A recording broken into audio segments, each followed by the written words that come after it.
ថ្ងៃទី15 ខែ11 ឆ្នាំ2025ការវិភាគតារាងថ្ងៃរបស់យ៉ាវសន្ទុះឡើងនៅតែបន្តប៉ុន្តែត្រូវដាក់ចិត្តលើកម្រិតផ្លូវចិត្ត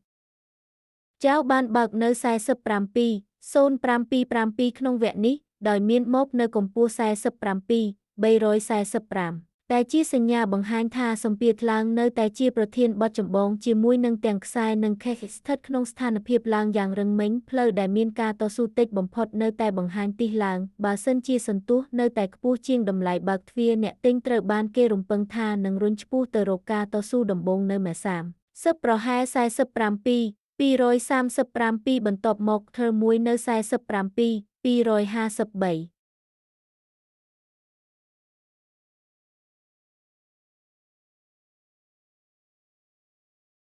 ប្រសិនបើសន្ទុះធ្លាក់ចុះត្រឡប់មកខាងក្រោមអបបណ្ដាលឲ្យស្ថានភាពអាចប្រែក្លាយទៅជាការយកចំណេញភ្លាមការធ្លាក់ចុះឆ្ពោះទៅខឺមួយនៅ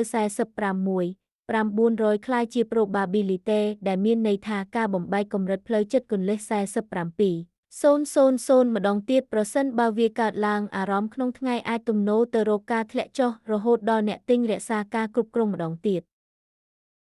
ការបដិសេធចំពោះទំនួលខុសត្រូវការវិភាគនេះគឺសម្រាប់គោលបំណងផ្ដល់ព័ត៌មានតែប៉ុណ្ណោះហើយមិនបង្កើតជាដំបូន្មានហិរញ្ញវត្ថុទេ